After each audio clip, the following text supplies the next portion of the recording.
Gloire au Seigneur, au psaume 95, venez, chantons avec allégresse à l'Éternel, poussons des cris de joie vers le rocher de notre salut. J'espère que vous êtes prêts à chanter de tout votre cœur. On veut louer, adorer ensemble le Roi des cieux ce matin. Il nous a rachetés, il a fait de nous de nouvelles créations. À lui soit l'honneur et la gloire. On va dire merci Jésus, merci parce que tu nous remplis de ta paix, merci parce que tu nous remplis de ta joie. Merci Seigneur. Allez, on y va.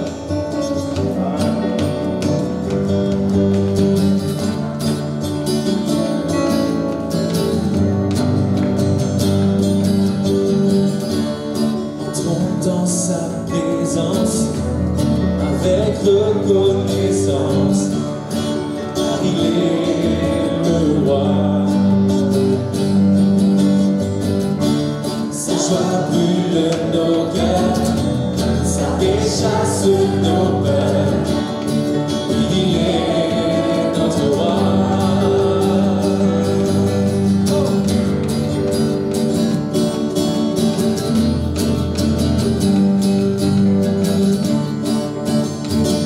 Entrons dans sa présence.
Danser par lui, à genoux devant lui, car il est le roi.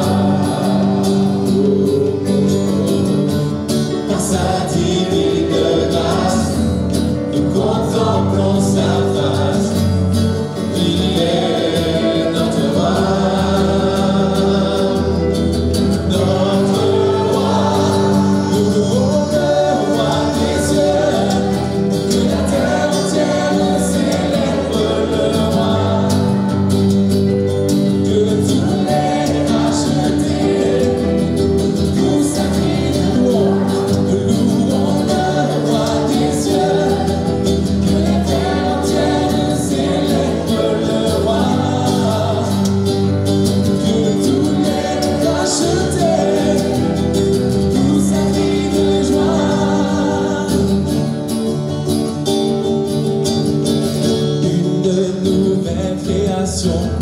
Plus sous la condamnation, je vis dans la grâce de Dieu.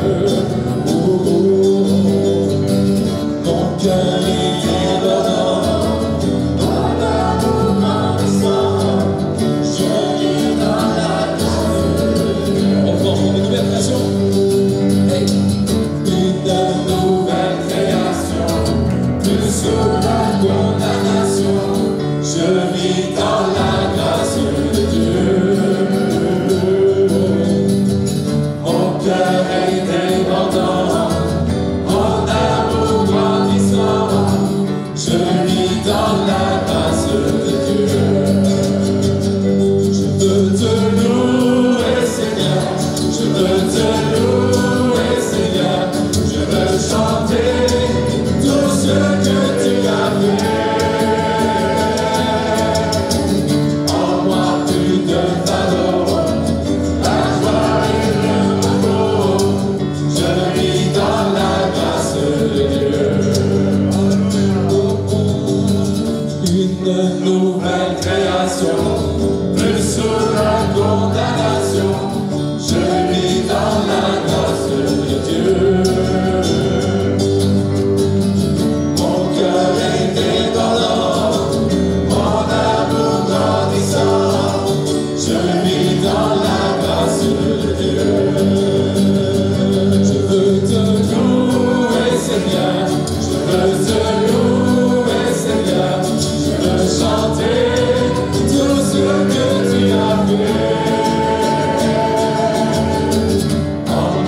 plus de fardeau, la joie et le repos. Je vis dans la grâce de Dieu. Je veux te louer, Seigneur. Je veux te louer, Seigneur. Je veux chanter tout ce que tu as fait. En moi plus de fardeau, la joie et le repos. Je vis dans la grâce de Dieu. Je veux te louer, Seigneur. Je veux te louer, Seigneur. Je veux chanter tout ce que tu as fait. En moi plus de fardeau, la joie et le repos. Je vis dans la grâce de Dieu. Amen. Vous êtes heureux d'appartenir au Seigneur? Une nouvelle création. Le chant suivant, on pourrait répéter ensemble le refrain. Ça va être facile.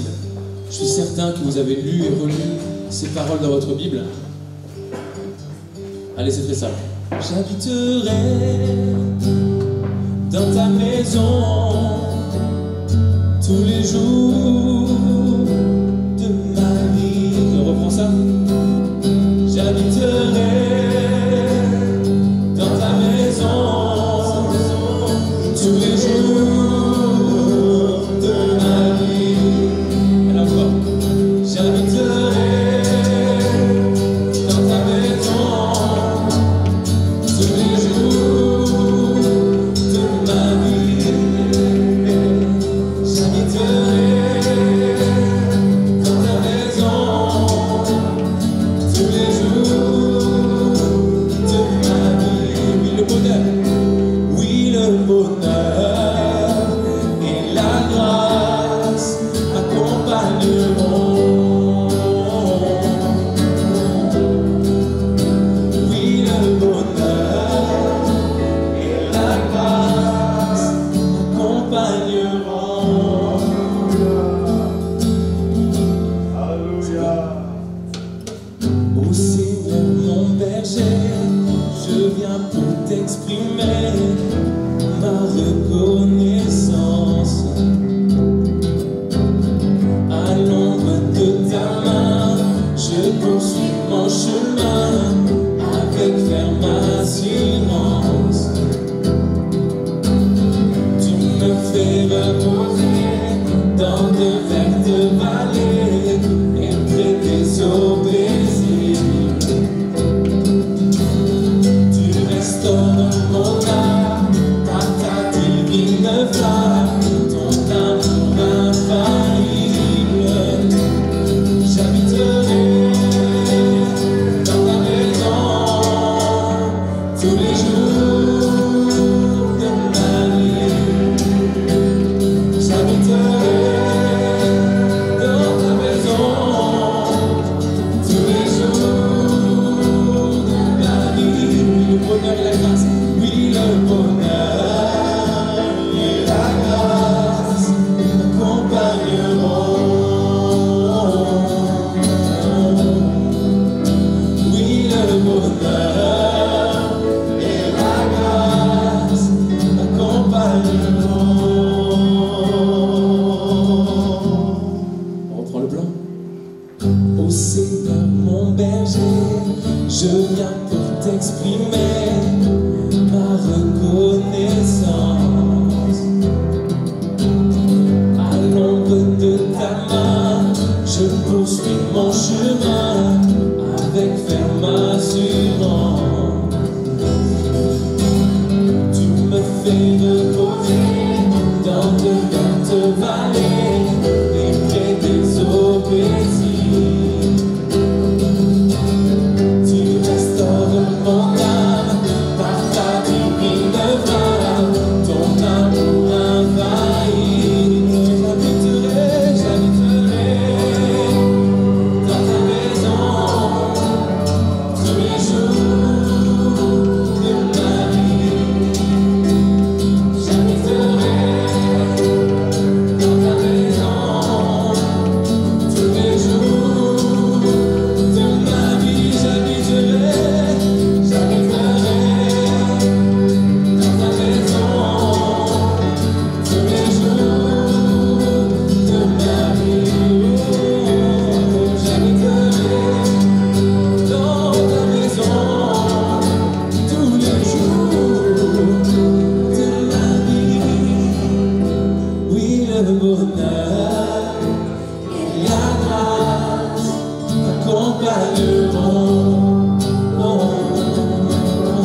Seigneur Jésus, merci. Merci parce que tu es ce bon berger. Tu nous guides, tu nous diriges, tu es toujours là pour nous, Seigneur. Et ce matin, on va être à l'écoute de ta voix. On sait que tu veux nous parler, Seigneur. Merci d'être là, Jésus. Si je me tais, j'apprendrai à écouter la voix du bon berger. Quand je t'ouvre mon cœur, je te vois, Seigneur. C'est les paroles de ce chant. Si je me tais, oh, j'apprendrai à écouter la voix du bon berger. Quand je l'entends, oh, je comprends qu'il a payé pour ma liberté. Quand je t'ouvre mon cœur, je te vois, Seigneur. Quand je t'ouvre mon cœur, je t'entends me parler. Et ta loi dans mon cœur, toujours demeure. Et ta vie à chaque heure coule comme un torrent.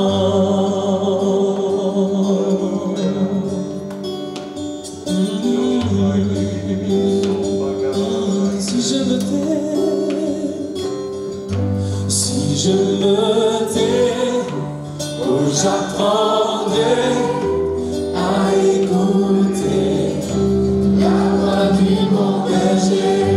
Quand je l'entends, oh, je comprends qu'il a payé pour ma liberté. Quand je t'ouvre mon cœur, je te vois, Seigneur. Quand je t'ouvre mon cœur, je t'entends me parler. Et ta voix dans mon cœur, toujours demeure. Et ta vie à chaque heure, comme un torrent. Quand je t'ouvre mon cœur, je te vois, Seigneur. Quand je t'ouvre mon cœur, je t'entends me parler. Et ta loi dans mon cœur, toujours demeure. Et ta vie à chaque heure coule comme un torrent. Si je me tais, oh, j'apprendrai à écouter la voix du bon berger. Quand je l'entends, oh, je comprends qu'il a payé pour ma liberté. Et quand je t'ouvre mon cœur, je te vois, Seigneur. Quand je t'ouvre mon cœur, je t'entends me parler.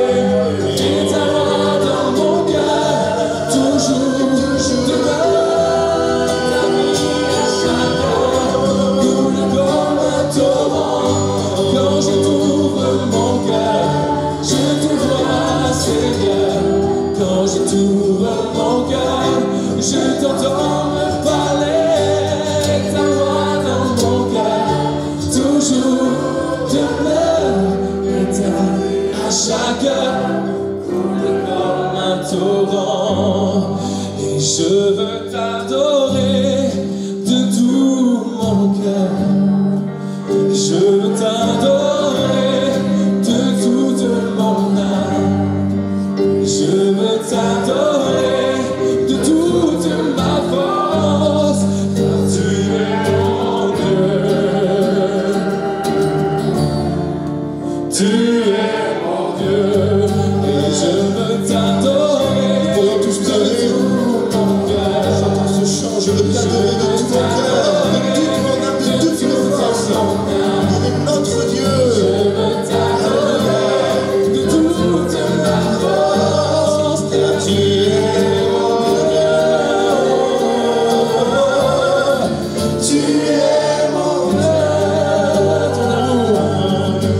Ton amour, ta présence dans ma vie.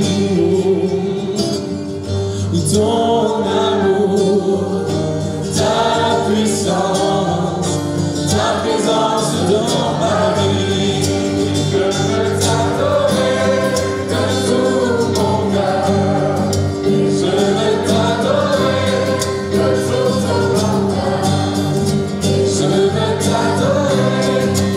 toute ma force, car tu es mon Dieu.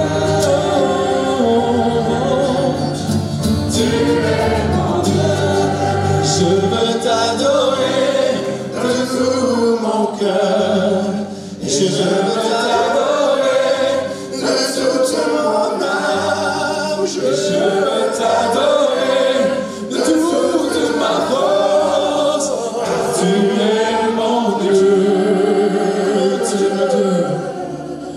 Tu es mon Dieu. Et je veux t'adorer de tout mon cœur. Et je veux t'adorer de toute mon âme. Et je veux t'adorer de toute ma force. Car tu es mon Dieu. Oh, tu es mon Dieu. Gloire au Seigneur, alléluia.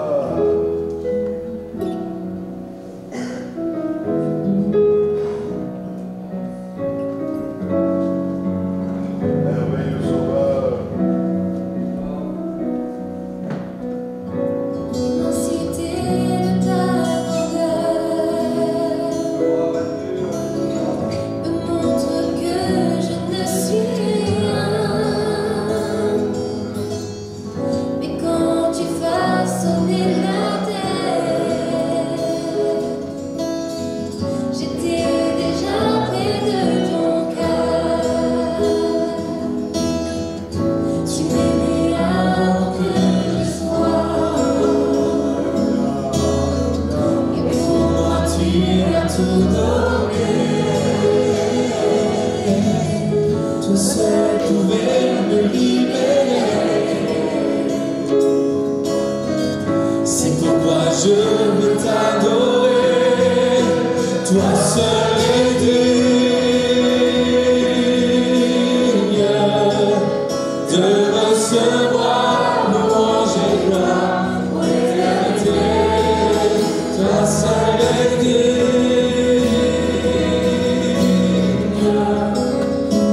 Seigneur.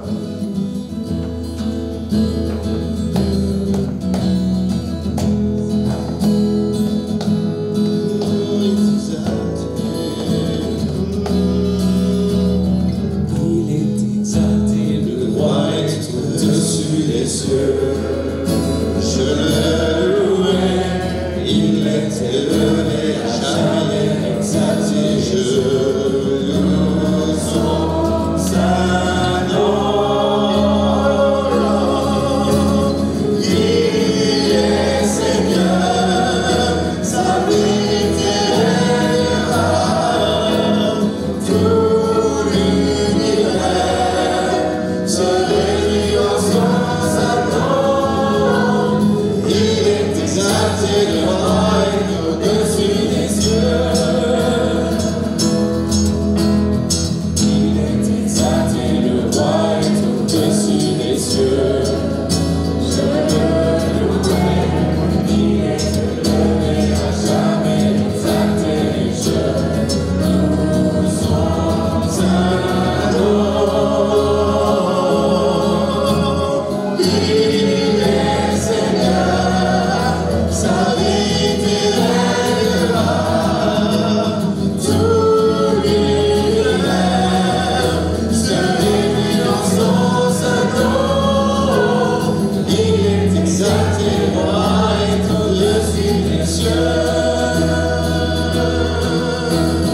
Il est Seigneur, Sa vérité règnera. Tout l'univers se réunit en son saint nom. Il est exalté, le roi est au-dessus des cieux. encore il est exalté. Il est exalté, le roi est au-dessus des cieux. Je me louerai, il est élevé à jamais exalté. Je loue son saint nom. Il est Seigneur, sa vérité règnera. Tout l'univers se réjouit en son saint nom. Il est exalté, le roi est au-dessus des cieux. Alléluia, alléluia.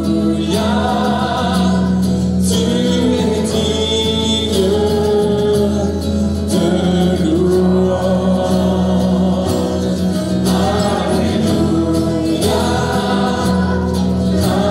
alléluia. Tu es digne de louange.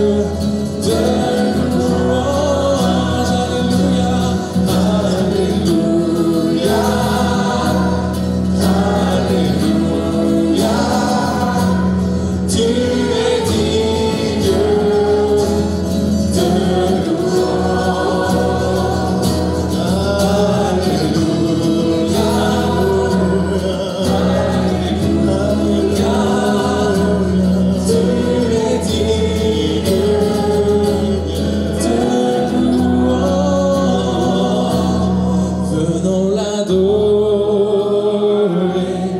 venons l'adorer, Jésus-Christ est Seigneur. Venons contempler, venons assaillir, Jésus-Christ est Seigneur. Venons l'adorer, venons l'adorer, Jésus-Christ est Seigneur. Venons contempler, venons assaillir, Seigneur.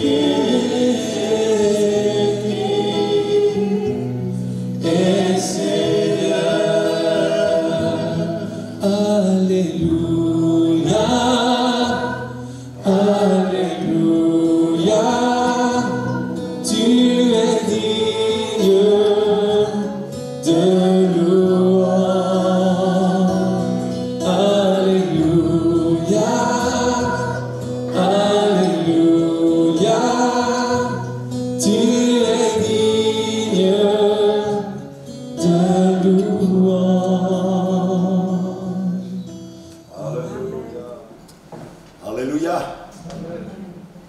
Seigneur soit béni pour ces moments dans la communion fraternelle, dans la louange, les regards fixés sur le Seigneur. On est heureux de pouvoir être ici, heureux de pouvoir dire à notre Dieu que nous l'aimons. Si nous l'aimons, c'est parce qu'il nous a aimés en premier. Sinon, ce ne serait pas possible.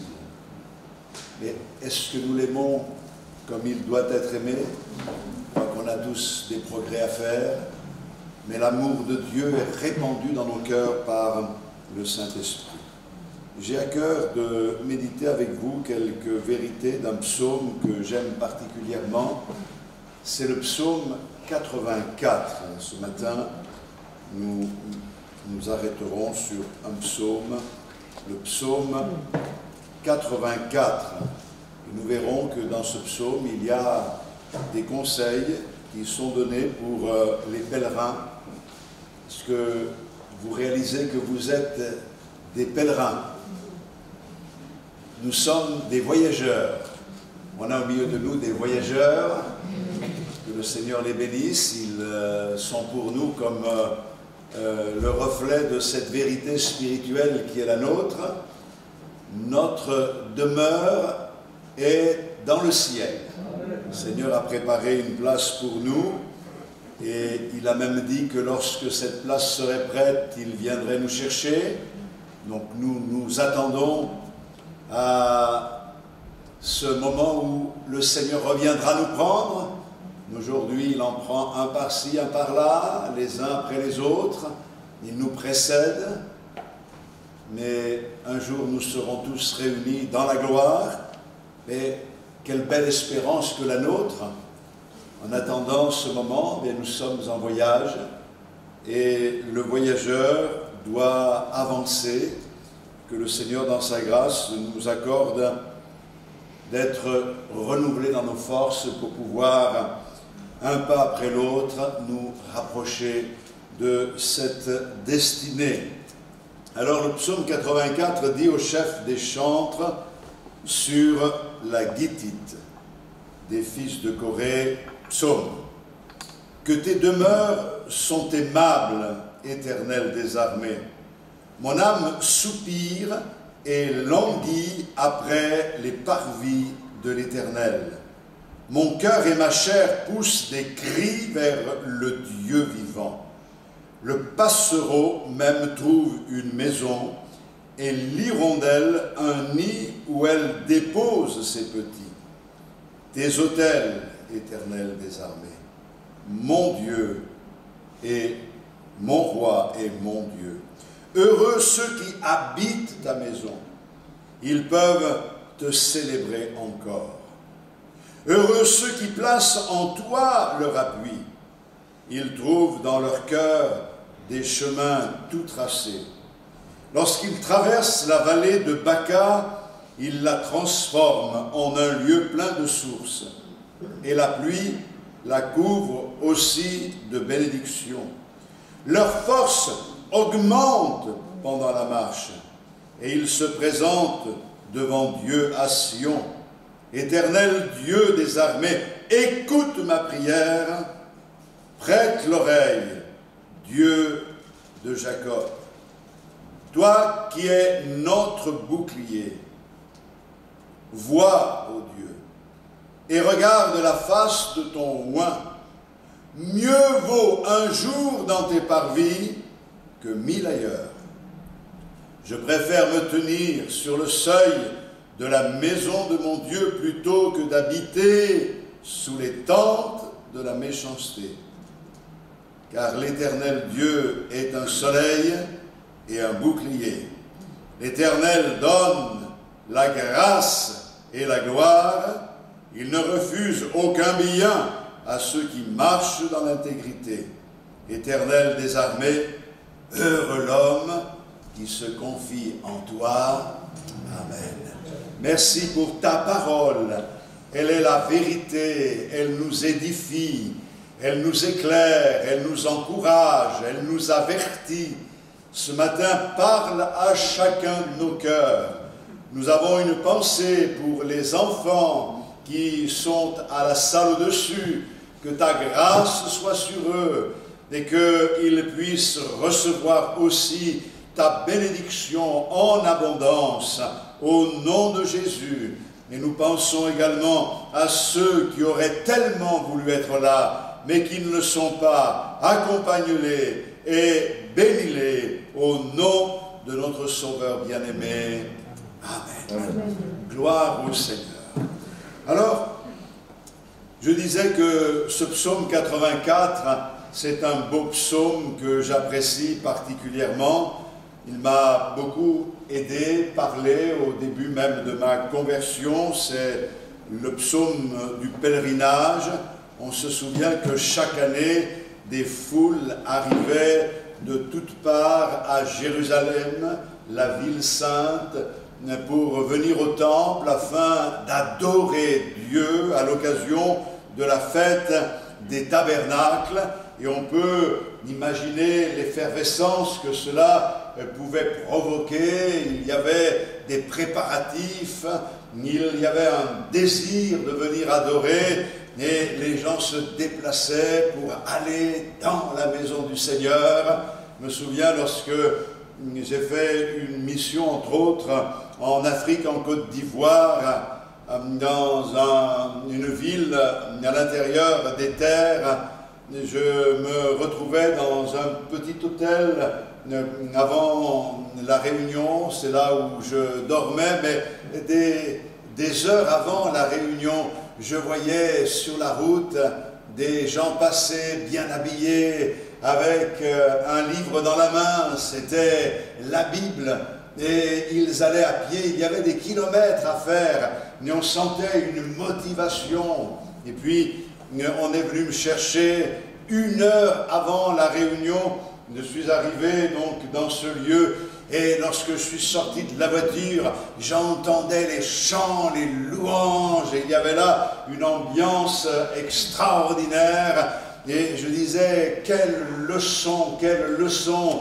Ils venaient à pied, ils faisaient des kilomètres, bien habillés, ils venaient dans la maison du Seigneur, ils venaient avec enthousiasme, avec joie, ils venaient parce que leur désir était de célébrer Dieu de tout leur cœur. Et j'ai assisté à des moments extraordinaires. Ils étaient venus pour recevoir, parce que l'homme de Dieu était venu leur apporter le conseil du Seigneur. Mais c'est moi qui suis reparti, regonflé à bloc, parce que c'est eux qui m'ont apporté force, encouragement, consolation. Et c'est formidable de voir la motivation qui est exprimée ici dans les versets que nous méditons. La Bible donne une précision et nous dit sur la guitite. Je ne connais pas cet instrument de musique, on ne l'a pas retrouvé. Si vous avez des indications, vous pouvez m'en donner, mais peu importe, il se retrouve cet instrument de musique à 3 reprises dans les psaumes. On le trouve au chapitre 8 et au verset 1, au chapitre 80 et au verset 1, et au chapitre 84 et au verset 1. Mais ce qui m'a intéressé, c'est cet instrument. Qu'est-ce qu'il veut dire, ce mot guitite? Et j'ai cherché, ça vient de Gath, ça veut dire pressoir. Et c'est intéressant de le souligner. Gardez-le derrière votre oreille un peu pendant quelques instants. Guitite, pressoir. Et on y reviendra dans un petit moment. Il a été, ce psaume, composé par les fils de Corée, et comme je disais, il révèle le cœur du pèlerin qui se dirige vers Jérusalem.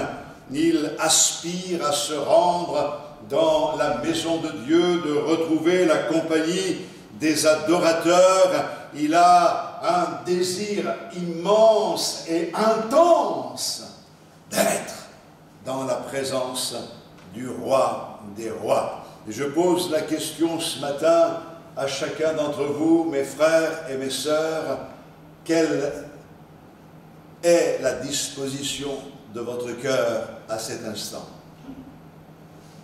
Lorsque vous avez pensé à ce culte ce matin, quelle était la motivation dans votre cœur? Vous vous êtes dit, il faut que j'y aille, il faut que je sois présent, je veux aller dans la maison de Dieu, je veux célébrer le roi des rois, je veux recevoir le conseil de Dieu, j'ai besoin d'entendre une parole du Seigneur, j'ai besoin de recevoir de lui un conseil, j'ai besoin de sentir combien il m'aime, j'ai besoin aussi de lui dire combien je l'aime. Ou alors vous êtes venu en disant, oh, il faut que j'y aille. Je ne sais pas, on peut trouver toutes sortes de choses comme cela. Hein. La femme, elle secoue son mari le matin en lui disant « Lève-toi, ça va être l'heure du culte, tu vas être en retard. »« Oh, laisse-moi dormir. Laisse-moi dormir. Allez, dépêche-toi. Mais donne-moi des raisons valables pour que je me lève. » Et l'homme de répondre, la femme de répondre, écoute, premièrement, tu es un enfant de Dieu et le Seigneur veut que tu sois un adorateur. Deuxièmement, c'est une joie d'adorer le Seigneur et de retrouver les frères et sœurs. Et troisièmement, tu es le pasteur. Il faut que tu y ailles. Vous vous attendiez pas à ça, hein? Et c'est vrai que il est nécessaire de réaliser que notre place est là. On aurait tellement voulu, il y a du vent qui souffle, il fait un peu froid, se retrouver un peu plus tard à dormir, à faire la grasse mat. Mais non, il y a quelque chose qui se déclenche dans notre cœur, un désir intense, le désir de venir dans la maison du Seigneur. Le psalmiste a même comme de la jalousie à l'égard des oiseaux. Vous savez, le parvis était à ciel ouvert et il y avait des avancées de toit. C'était des lieux idéaux pour la nidification. Les oiseaux venaient et ils construisaient leur nid. Il y avait des hirondelles, il y avait des passereaux de toutes sortes. Et là, dans la maison de Dieu, autour de la maison de Dieu, ils étaient en permanence dans ce lieu. Et le pèlerin, il fait la remarque et il dit, l'oiseau même trouve un nid, comme pour dire, ils ont de la chance, ces oiseaux, de pouvoir être là, dans la maison de Dieu. Et moi, j'y vais avec cet enthousiasme, avec cette joie. Devons avoir dans notre cœur un amour réel pour la maison de Dieu. Qu'exprimons-nous au Seigneur lorsque nous nous présentons devant lui? Vous savez que notre attitude et les dispositions de notre âme parlent.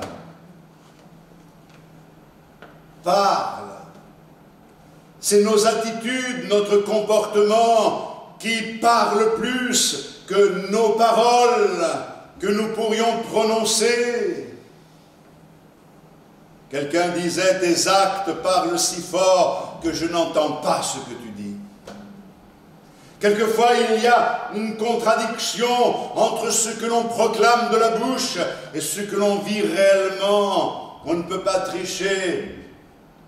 Je ne vous demande pas de révéler quelles sont les dispositions de vos cœurs, mais j'aimerais que chacun, faisant cette rétrospective, rentrant en vous-même, puissiez réaliser quel est le message que j'apporte à mon Seigneur. Qu'est-ce que je lui dis ce matin?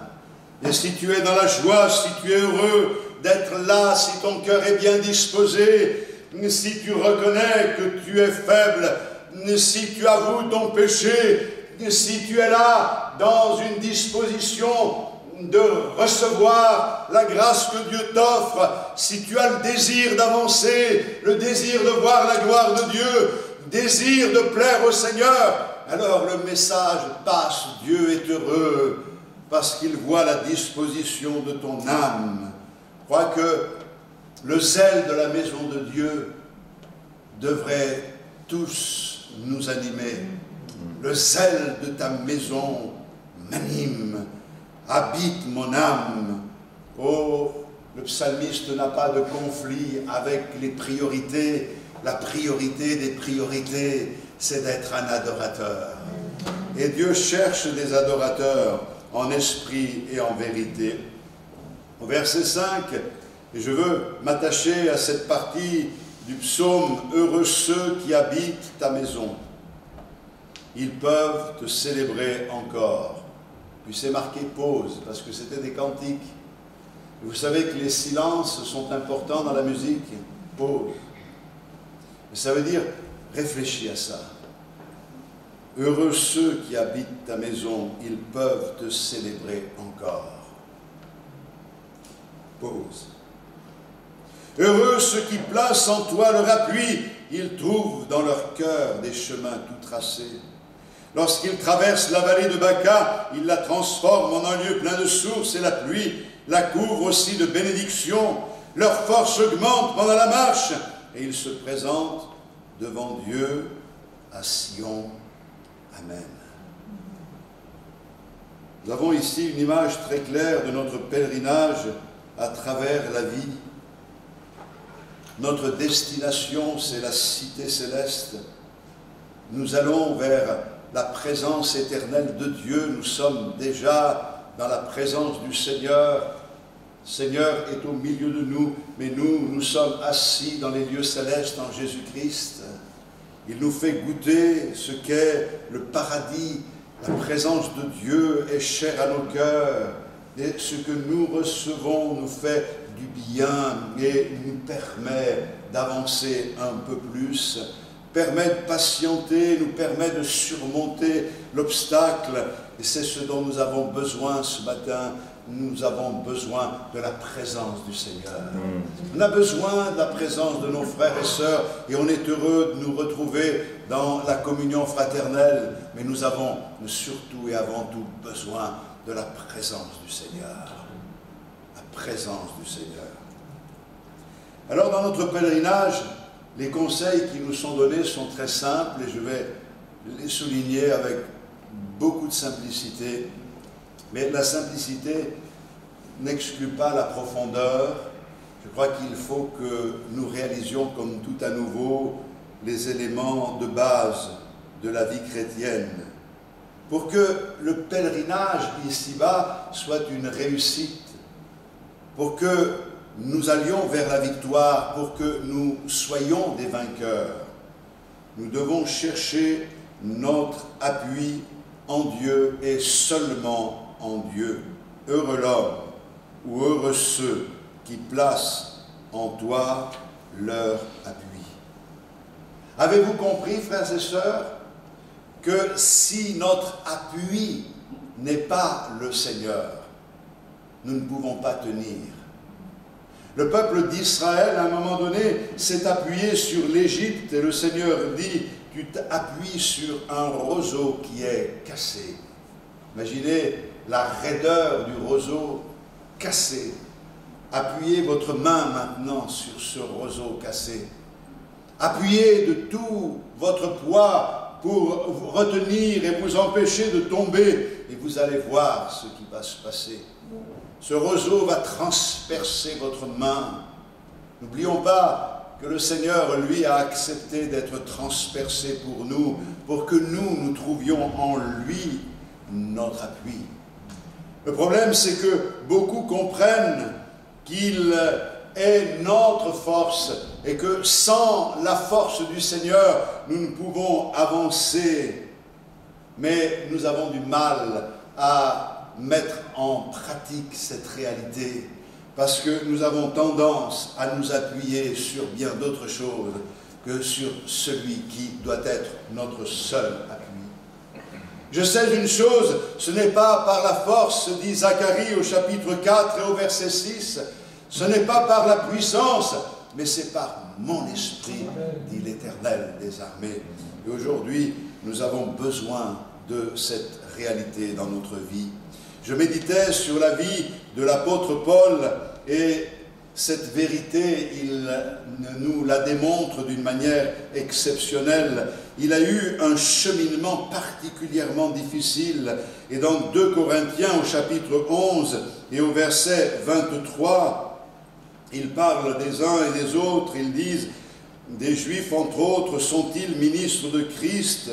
Je parle en homme qui extravague, je le suis plus encore par les travaux, bien plus par les coups, bien plus par les emprisonnements, bien plus souvent en danger de mort. 5 fois, j'ai reçu des Juifs, 40 coups moins 1. 3 fois, j'ai été battu de verge. 1 fois, j'ai été lapidé. 3 fois, j'ai fait naufrage. J'ai passé un jour et une nuit dans l'abîme, fréquemment en voyage. J'ai été en péril sur les fleuves, en péril de la part des brigands, en péril de la part de ceux de ma nation, en péril de la part des païens, en péril dans les villes, en péril dans les déserts, en péril sur les mers, en péril parmi les faux frères. J'ai été dans le travail et dans la peine exposé à de nombreuses veilles, à la faim et à la soif, à des jeûnes multipliés au froid et à la nudité, et sans parler d'autre chose, je suis assiégé chaque jour par les soucis que me donnent toutes les églises. Quel cheminement particulier! Et quand je lis dans 2 Timothée au chapitre 4 et le verset 6, « Car pour moi, je sers déjà de libation et le moment de mon départ approche. J'ai combattu le bon combat, j'ai achevé la course, j'ai gardé la foi. Désormais, la couronne de justice m'est réservée. Le Seigneur, le juste juge, me la donnera dans ce jour-là, et non seulement à moi, mais encore à tous ceux qui auront aimé son avènement. » Comment a-t-il pu dire de telles paroles?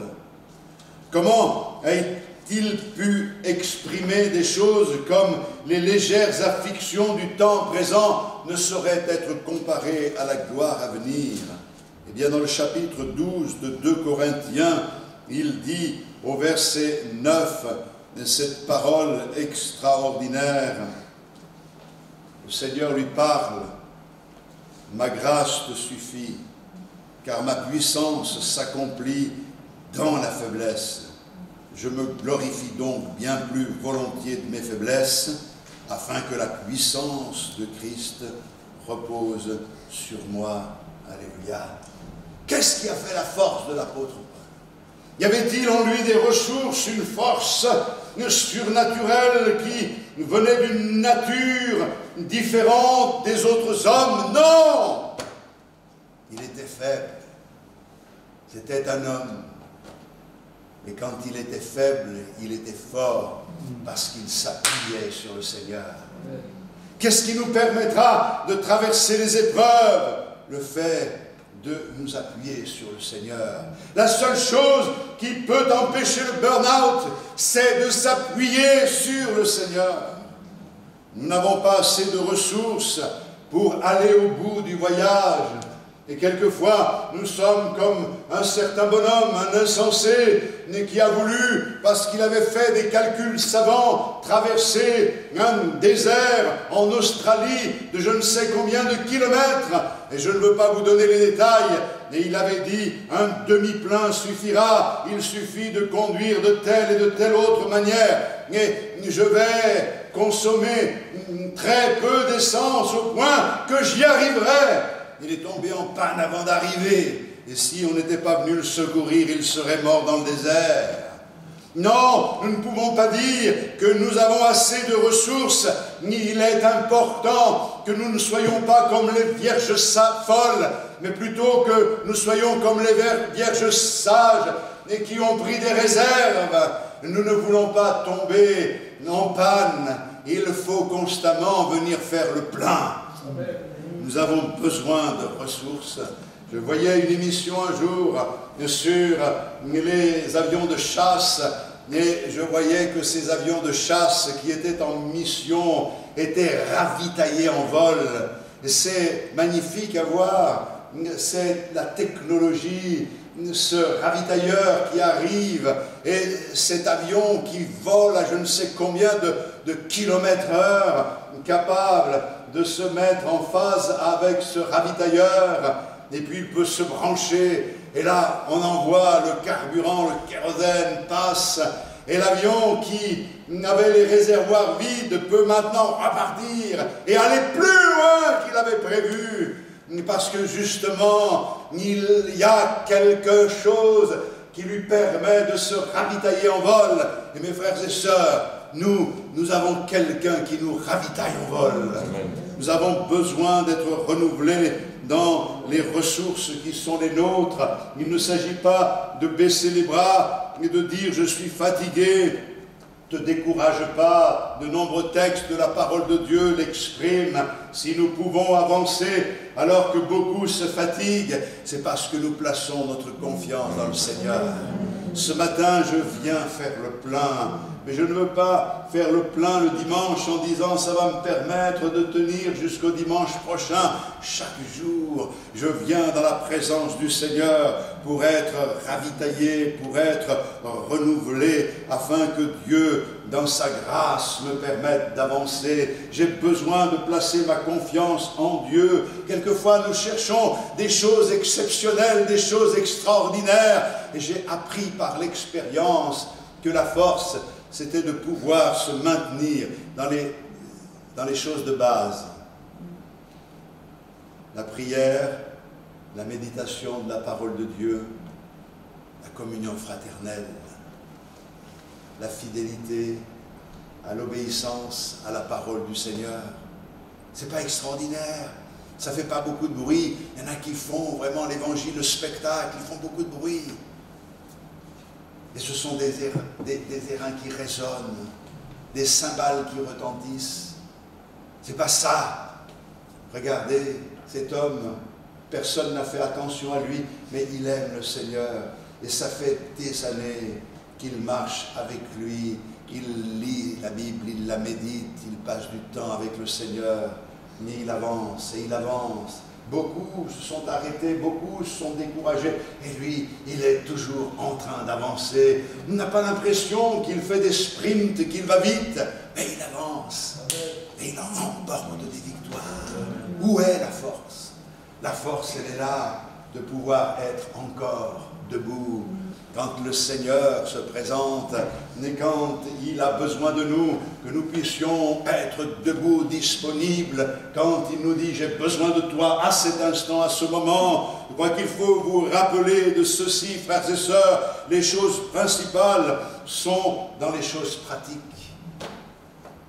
Et dans la vie chrétienne, les choses principales se trouvent dans les choses pratiques. Tu dis, mais quoi ça sert de venir à un culte? À quoi ça sert ce matin? Moi, j'ai autre chose à faire, je ne vais pas me tenir devant le Seigneur. À quoi ça sert de lire la Bible? Tout ça, je le connais. Et je connais par cœur toutes ces choses. Non, attache-toi au Seigneur. Confie-toi en lui, dépends de lui. Le Seigneur ne te demande pas de prouver que tu es un surhomme. D'ailleurs, tu n'es pas un surhomme. Tu n'es pas une surfemme. Tu es quelquefois surfait, mais ça n'a rien à voir. Tu as besoin simplement de dire au Seigneur, je ne suis qu'un homme. Tu m'as créé homme, tu m'as créé femme. Le Seigneur n'a pas créé des superman. Il nous a créés tels que nous sommes, avec nos faiblesses. Et quand on représente Samson avec des muscles extraordinaires, et comme Schwarzenegger, on se trompe parce que la force qu'il avait ne venait pas de ses muscles, mais venait de l'onction que le Seigneur lui accordait. Et je crois que c'est important que jamais nous n'oublions cela et que nous ne perdions pas la réalité de la grâce de Dieu. Et puis, dans notre voyage, nous devons y mettre notre cœur. Non seulement nous devons nous confier dans le Seigneur, mais y mettre notre cœur. J'ai lu une traduction qui disait ceci: « Heureux ceux qui placent en toi leur appui et dont le cœur est en pèlerinage. » Nous avons, et qui trouvent dans leur cœur des chemins tout tracés. Il est question du cœur. Je peux me poser la question, comment sait-on que notre cœur est en pèlerinage? Bien, aux préparatifs que nous faisons avant de partir, vous avez pris le soin avant de partir de faire des préparatifs, de tout mettre en ordre. mais de dire j'aurais besoin de ceci, j'aurais besoin de cela, comme on organise un voyage. Mais également, quand sur la route, tu ne te laisses pas distraire, tu gardes les yeux fixés sur le but et tu te dis, oh vivement que j'arrive. Je ne sais pas si vous êtes comme moi, mais moi quand je pars en voyage, je n'aime pas m'arrêter. Aux grandes dames de ma femme. Je pars et je veux arriver. D'ailleurs, il m'est arrivé de faire un voyage pour aller rejoindre ma famille dans le sud de l'Italie, où j'ai roulé, on s'est arrêté que pour faire le plein et grignoter, 25 heures d'affilée. C'est qu'au bout de 25 heures, vous avez besoin d'un petit peu de sommeil. Mais c'est pour dire qu'il y a une motivation. Et je me dis, cette motivation, elle devrait être la nôtre. La Bible nous parle des personnes qui n'ont pas la bonne motivation, qui sont inconstants. La Bible nous parle, par exemple, dans Jacques au chapitre 1, si quelqu'un, au verset 5, d'entre vous manque de sagesse, qu'il la demande à Dieu, qui donne à tous simplement et sans reproche, elle lui sera donnée, mais qu'il la demande avec foi, sans douter, car celui qui doute est semblable au flot de la mer, agité par le vent et poussé de côté et d'autre, qu'un tel homme ne s'imagine pas qu'il recevra quelque chose du Seigneur. C'est un homme irrésolu, inconstant dans toutes ses voies.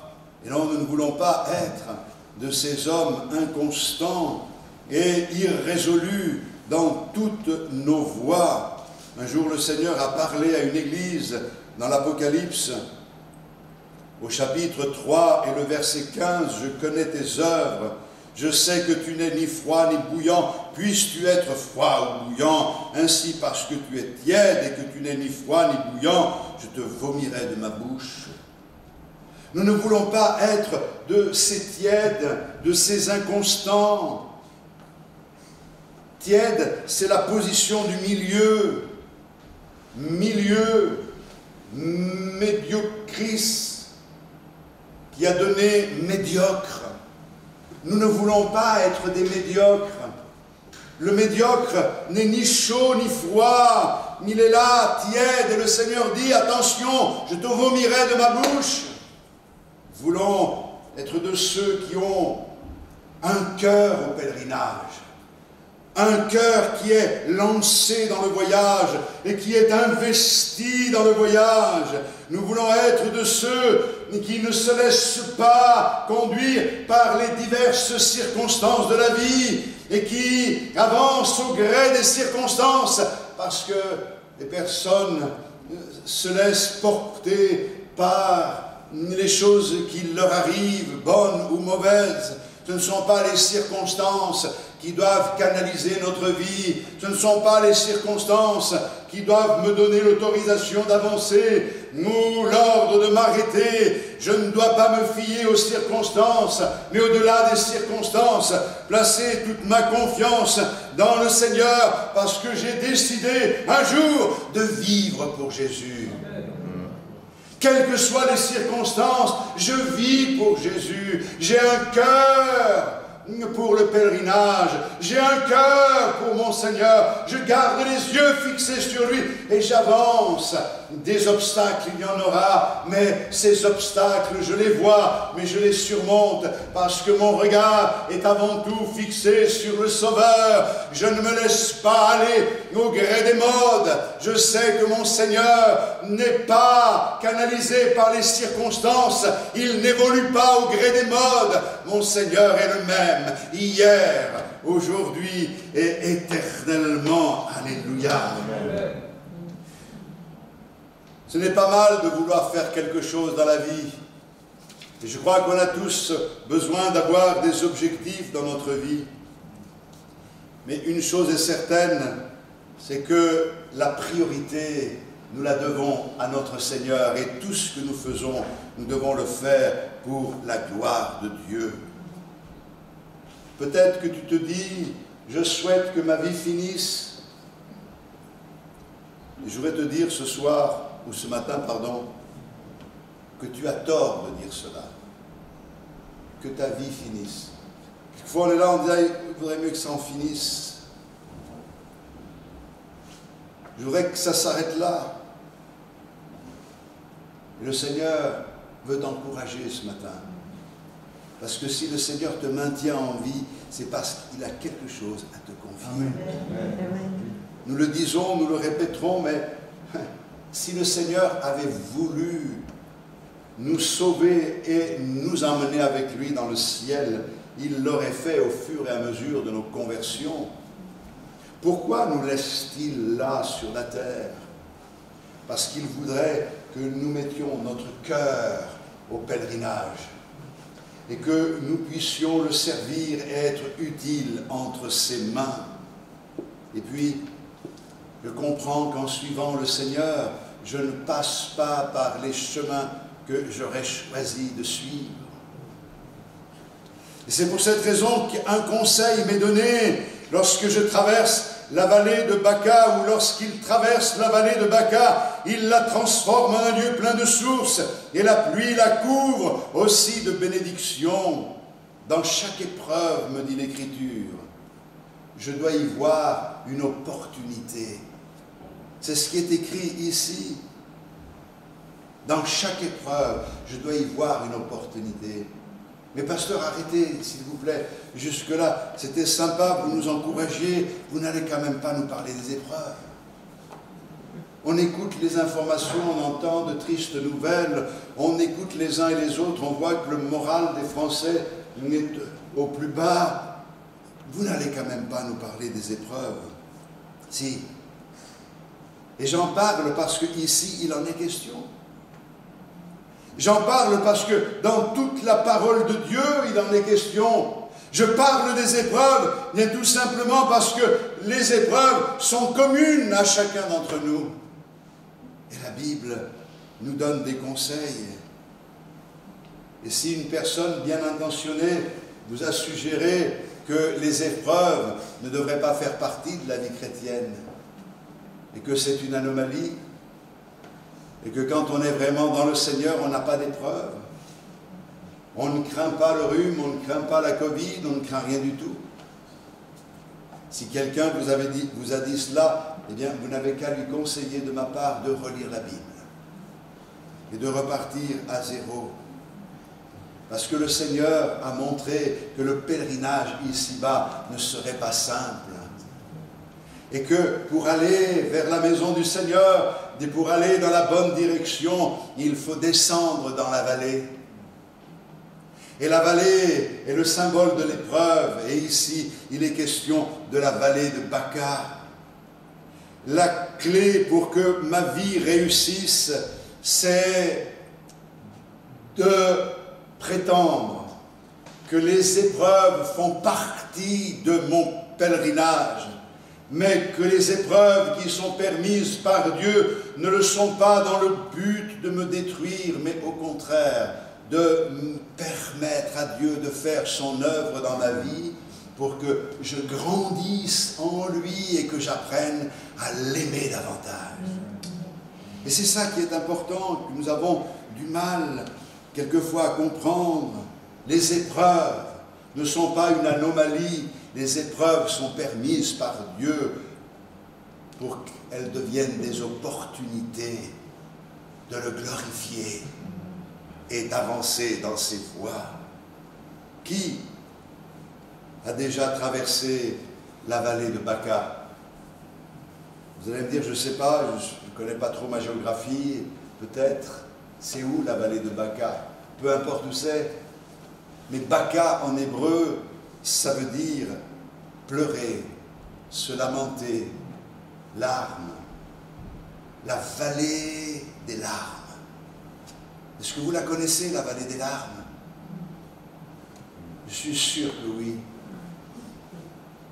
Passons tous par des défilés étroits, par des moments où nous sommes comme oppressés par l'adversité, où notre cœur est déchiré par la déception, où nous ne comprenons pas, nous le Seigneur veut en venir avec nous, et cette vallée devient la vallée des larmes.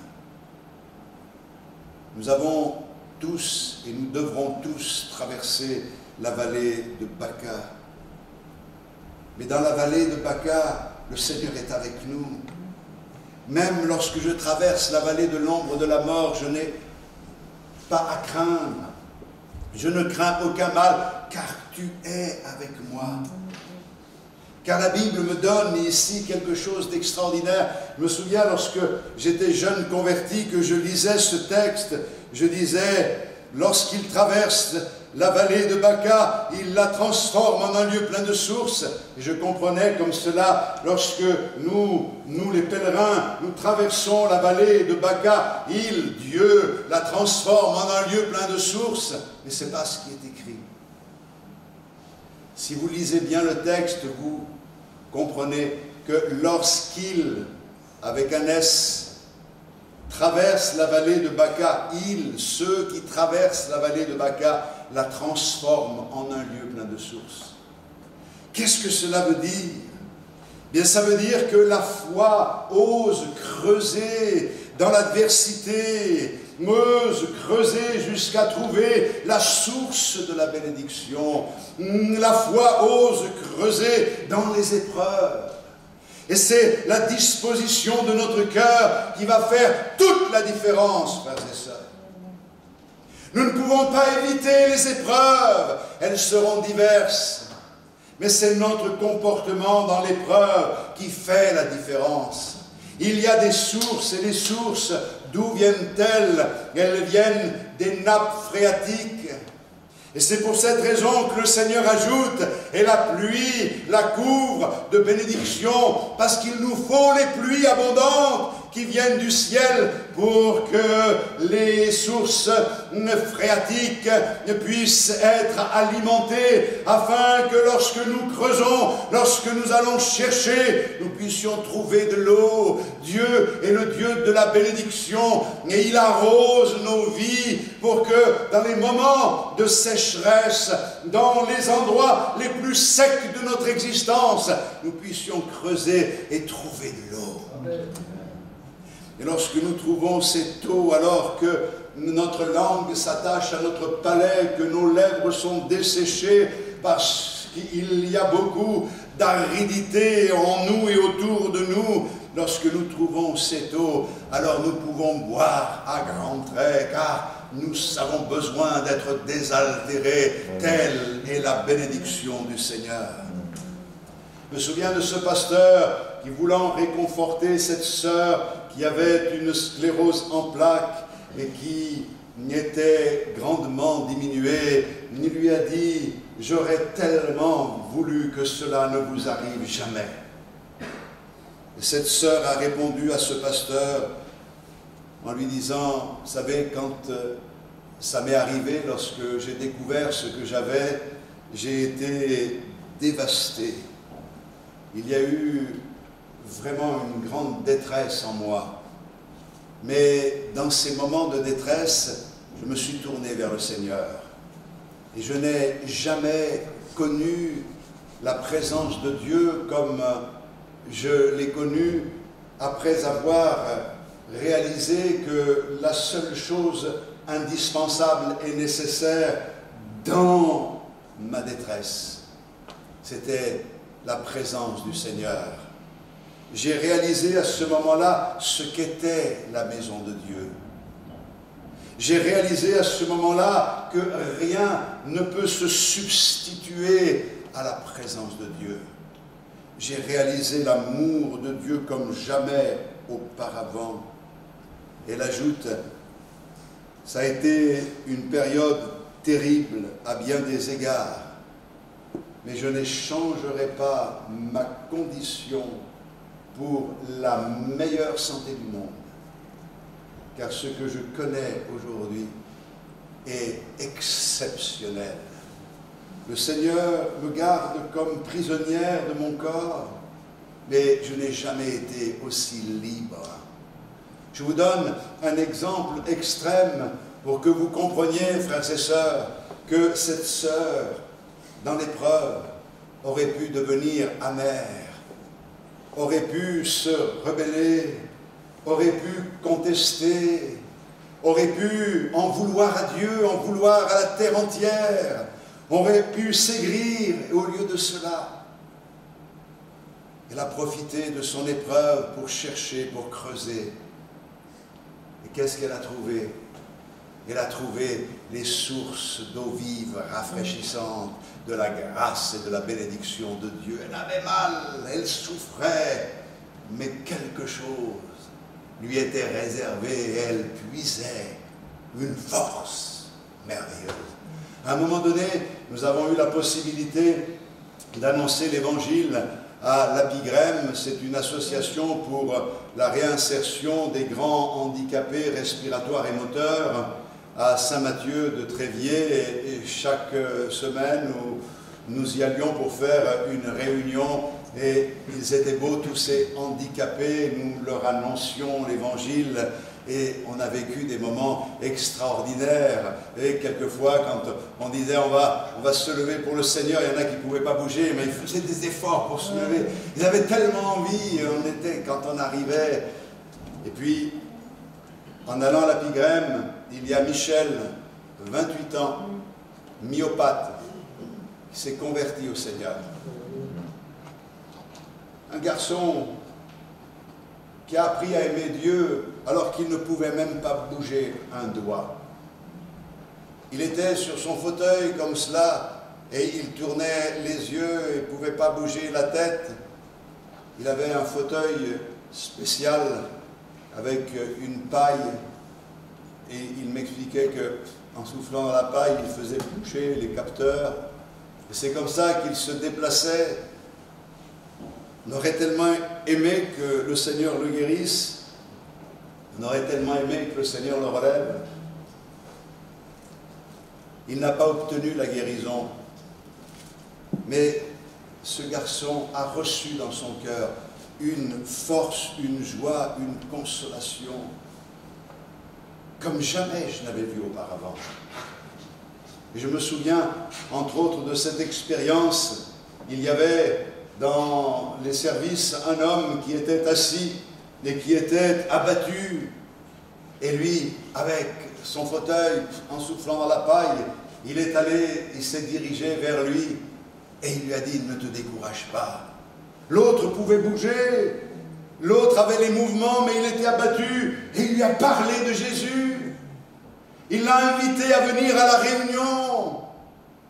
Je bénis Dieu, même si cet exemple est extrême, je bénis Dieu, parce que cet exemple me montre ce que la parole de Dieu essaye de me faire comprendre. Lorsque je traverse la vallée de Baca, je peux la transformer en un lieu plein de sources. Les circonstances que nous vivons aujourd'hui, quelles qu'elles soient, peuvent être transformées en un lieu plein de sources. Et pour cela, il faut que tu arrêtes de te lamenter sur toi-même, de te plaindre sur ton sort et de pleurer parce qu'il te manque ceci ou te manque cela. Il ne te manque rien à partir du moment où tu cherches la communion avec le Seigneur.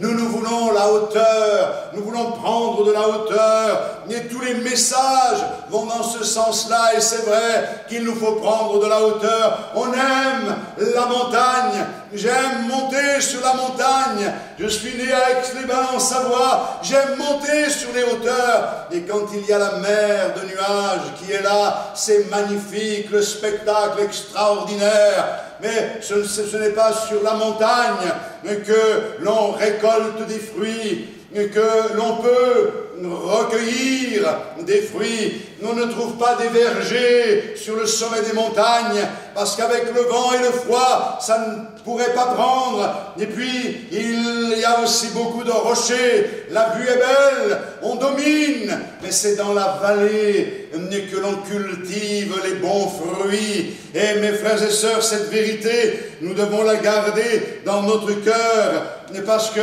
le Seigneur nous dit que c'est dans la vallée que l'on va produire du fruit. C'est quand on est privé de toutes nos forces, quand on n'a plus la possibilité de nous appuyer sur quoi que ce soit qui est en nous-mêmes ou ceux qui nous entourent, que nous pouvons commencer à nous appuyer sur le Seigneur. et à réaliser la grâce qui est la nôtre. Quelle est notre attitude dans l'épreuve? La foi creuse des puits dans les endroits les plus secs et trouve cette eau vive. Je n'ai pas le temps ce matin de vous parler de Joseph. Vous savez, Joseph, jamais il aurait pu penser que, dans ses rêves les plus fous, que les épreuves qui s'étaient abattues sur lui, abandonné de ses frères, vendu par ses frères, s'est retrouvé esclave, ensuite en prison, oublié dans la prison, jamais dans ses rêves les plus fous, il n'aurait pu penser qu'un jour il serait premier ministre de l'Égypte. Il ne pouvait pas penser à cela, il ne pouvait pas imaginer comment le Seigneur pouvait transformer le mal en bien, mais il est une chose qu'il a faite tout au long de cette épreuve, c'est qu'il est resté fidèle au Seigneur et il a fait confiance. C'est facile à lire, c'est facile à dire, c'est pas facile à vivre. Reste fidèle, patient, confiant dans le Seigneur. Parce que même s'il n'avait pas les évangiles, parce que l'évangile n'avait pas été écrit, il avait dans le cœur l'esprit de la parole de Dieu, l'esprit de Dieu, l'esprit éternel, cette vérité éternelle. Toutes choses concourent au bien de ceux qui aiment Dieu. Le texte me dit, et je vais terminer par là, la pluie la couvre aussi de bénédictions, leur force augmente pendant la marche, et ils se présentent devant Dieu à Sion. Ce qui m'amène à dire que Dieu est au contrôle. Et ce qu'il a entrepris, il le mènera à bien. Il te gardera et t'amènera jusqu'au bout. Je ne sais pas si vous avez remarqué, mais il est bien dit ici qu'il augmente notre force pendant la marche. Ce n'est pas parce que tu t'arrêtes pour prendre du recul que tu vas être renouvelé. C'est parce que tu marches. En ayant l'impression que tu n'as pas la force d'arriver, Dieu va te donner un second souffle. Il va te donner de la force jour après jour.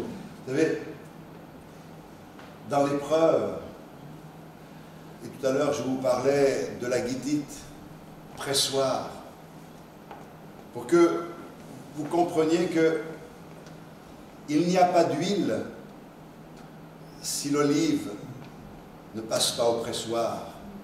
Il n'y a pas de mou de vin si le raisin ne passe pas au pressoir. Il n'y a pas de parfum si la fleur n'est pas écrasée. Nous devons connaître ces réalités et le pressoir.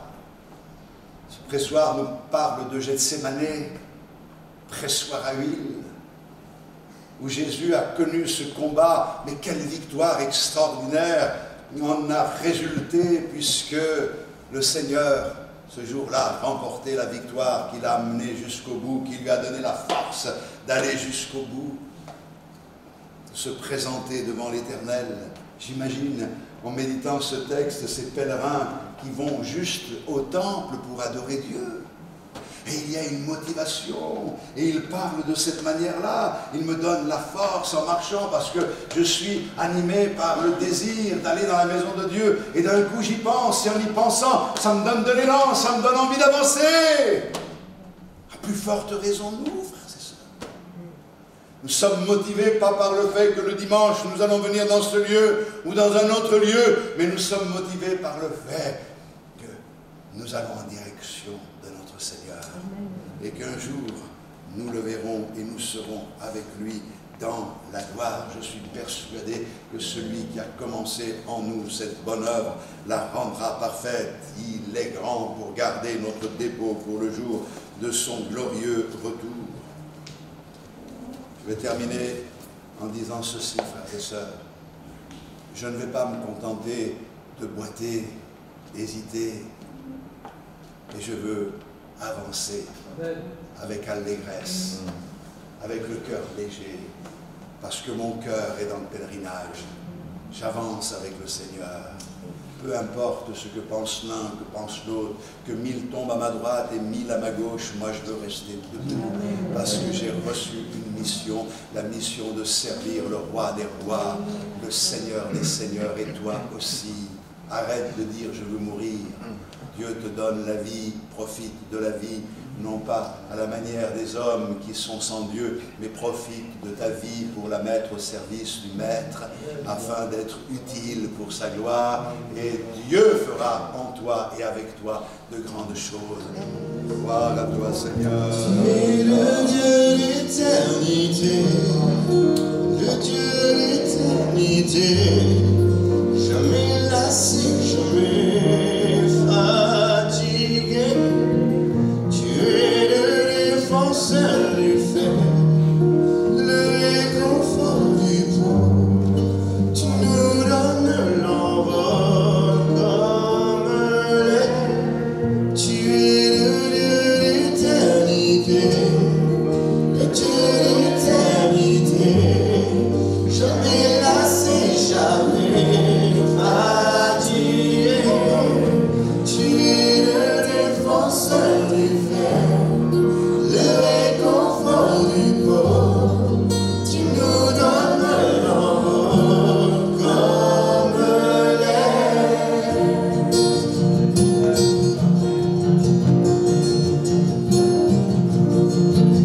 Notre force sera renouvelée en nous attendant à Dieu, nous attendons à Dieu. Notre force sera renouvelée en nous attendant à Dieu, nous attendons à Dieu. Tu es à jamais Seigneur, espoir, puissant, libérateur. Tu es le Dieu d'éternité, le Dieu d'éternité, jamais lassé, jamais fatigué. Tu es le défenseur du faible, le réconfort du pauvre. Tu nous donnes l'envol comme l'air. Tu es l'éternité, l'éternité, jamais lassé, jamais fatigué. Tu es le défenseur du faible, le réconfort du pauvre. Tu nous donnes l'envol comme l'air.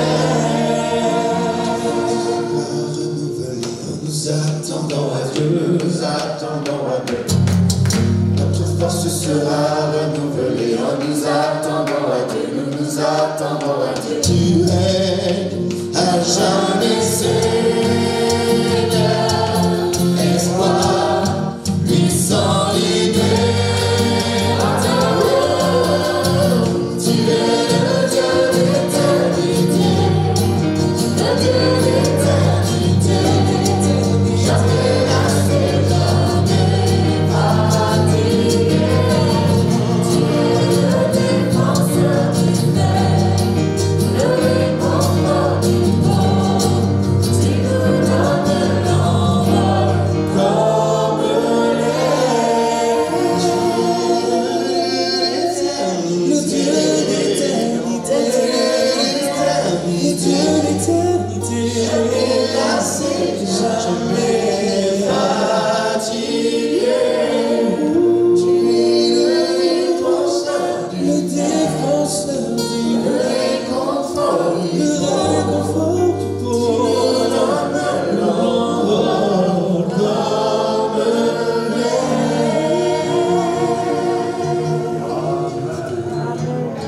Bravo Seigneur, alléluia. Vous pouvez reprendre place quelques instants. Gloire à Dieu. On se recommande tous à la grâce de Dieu. Que le Seigneur vous bénisse, qu'il vous garde dans sa paix, qu'il vous raccompagne, et puis au grand plaisir de vous retrouver dans la communion fraternelle.